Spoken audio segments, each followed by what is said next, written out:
What if I told you that 10 countries would face economic collapse, food shortages, and civil unrest if New Zealand disappeared tomorrow? One Pacific Island nation gets 87% of its aid from Wellington. Another country's entire dairy industry would crumble overnight. And by the end of this video, you'll discover which developed nation secretly relies on New Zealand for its pharmaceutical survival and why that's terrifying. Most people think New Zealand is just beaches, hobbits, and sheep. But beneath that quiet surface lies an economic superpower holding up nations you'd never expect. A 2023 World Bank report revealed that New Zealand's foreign aid per capita ranks 4th globally, punching way above its 5 million population. Think about that. A country smaller than most U.S. states is keeping entire nations afloat. Now imagine waking up tomorrow and all New Zealand exports, dairy, meat, machinery, medicine vanished. Grocery shelves empty. Hospitals run out of drugs. Entire governments collapse. Here's what would happen.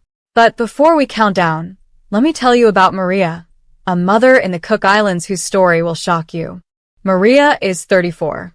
She runs a small cafe in Rarotonga, serving banana pancakes to tourists and locals. In February 2022, Cyclone Nadi tore through the Cook Islands with 165 miles per hour winds. Maria's cafe? Flattened. Her savings? Gone.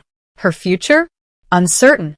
Within 72 hours, New Zealand aid workers arrived with $12 million in emergency funds. They rebuilt homes, restored power, and gave Maria a grant to reopen her cafe. Here's the shocking part. 87% of the Cook Islands government budget comes from New Zealand. That's not aid. That's life support.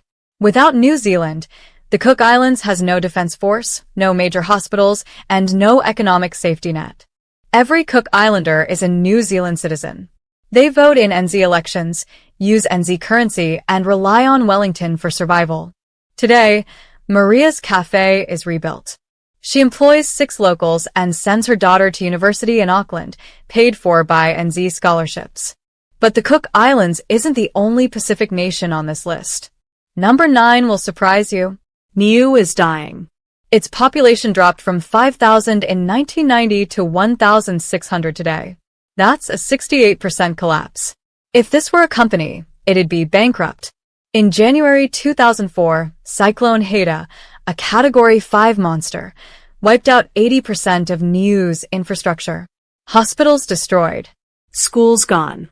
Power grid obliterated. New Zealand didn't just send aid. They absorbed the refugees. A 2021 University of Auckland study found that without NZ citizenship rights, Niue would be uninhabited by 2050.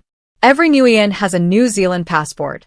They work in Auckland, send money home, and keep the island alive. Right now, there are more Niueans living in New Zealand, 24,000, than on Niue itself. The island survives on remittances, money sent home by workers in Wellington, Christchurch, and Hamilton. Without New Zealand, Niue becomes a ghost island. But here's the twist. New Zealand doesn't just save small islands. Number 8 is a country with 5 million people. Meet Tali. He's 42, built like a rugby forward, and left Samoa in 2015 to work in New Zealand's construction industry. Every month, he sends $800 home to his family in Apia. Tali isn't unique. He's one of 180,000 Samoans living in New Zealand. In 2023, Samoans in New Zealand sent home $450 million. Let that sink in. That's 40% of Samoa's entire GDP. The IMF reported in 2024 that Samoa's economy would shrink by 35% overnight if NZ immigration stopped. Schools would close. Hospitals would run out of supplies. Families would starve. But here's the beautiful part. Tali's remittances paid for his daughter's nursing degree. She graduated in 2023, now works at Auckland City Hospital, and sends money to her grandparents in Samoa. This is the cycle. Samoans work in New Zealand, send money home, and lift entire villages out of poverty. Without New Zealand, Samoa collapses. But wait, there's a developed nation on this list that depends on New Zealand for something you'd never guess. Fiji has 900,000 people. That's bigger than New Zealand's North Island. So, why do they need Wellington? Let me take you back to 2006. Fiji suffered a military coup. Commodore Frank Bainimarama overthrew the government. Democracy died. Australia and New Zealand imposed sanctions, crippling tourism and trade. By 2009, Fiji's economy contracted 3.7%. Hotels closed. Jobs vanished. Families struggled. When relations normalized in 2014, NZ tourists returned, bringing $380 million annually. Today, New Zealand is Fiji's second-largest source of tourists and foreign investment. But here's the hidden dependency: defense. A 2022 Pacific Islands Forum report showed NZ provides 60% of Fiji's military training and disaster response equipment. When cyclones hit, like Winston in 2016, New Zealand sends planes, ships, and emergency teams. Without New Zealand, Fiji loses its economic engine and its safety net. But Fiji's dependency isn't just economic. It's medical. And that brings us to number 6. Sione was 28 when the motorcycle hit him. He was riding through Nuku'alofa, Tonga's capital, when a truck swerved.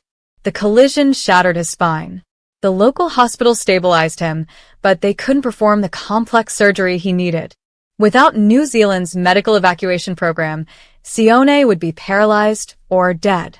In 2023, New Zealand evacuated 847 Tongan patients for surgeries costing $47 million. Tonga's government paid zero. New Zealand covered everything: flights, surgeries, rehab, accommodation. Sione walks today. He coaches rugby in Auckland and visits Tonga twice a year. But it's not just Sione. It's cancer patients. It's premature babies. It's anyone needing advanced care. Tonga's healthcare system is basic. For anything serious, they rely on New Zealand. Without Wellington, Tongan patients die. But medical aid is just the surface. Number 5 depends on New Zealand for something far more critical: food. Tokelau has 1,500 people and 0 farmland. Let me repeat that. 0 farmland. It's 3 coral atolls in the middle of the Pacific. No agriculture. No industry. No port. They import 95% of their food from New Zealand. A 2023 shipping report revealed that if New Zealand's weekly supply ship stopped for 6 weeks, Tokelau would face famine. Lhasa, 51, remembers 2011 when a cyclone delayed the ship for 3 weeks.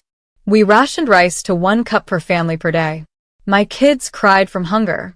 We ate coconuts and fish, nothing else. The UN Development Program classifies Tokelau as critically vulnerable to supply chain disruption. Without New Zealand, Tokelau starves.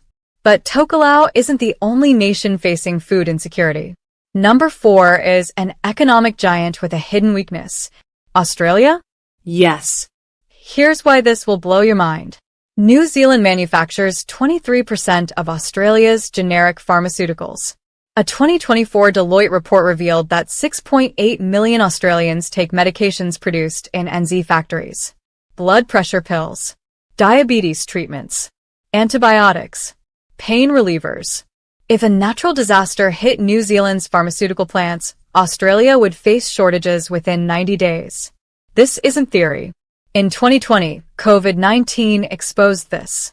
When NZ locked down borders, Australian pharmacies scrambled for alternatives and failed. Shortages hit elderly care homes. Hospitals ration supplies. Australia's health system depends on New Zealand's manufacturing capacity. Without Wellington's factories, millions of Australians suffer. But Australia can survive. Number 3 cannot, because their entire economy is built on one New Zealand export. But wait. Before we continue, please subscribe to ensure that you never miss out on any of my essential stuff. Comment, "I subscribe" below, and I will personally welcome you to our community. With that said, let's get started. Meet Teburoro. He's 36, from Kiribati, and works on a New Zealand fishing vessel in the Southern Ocean. Every year, he spends 9 months at sea, processing tuna and mackerel. He earns $45,000, more than 10 times the average Kiribati income.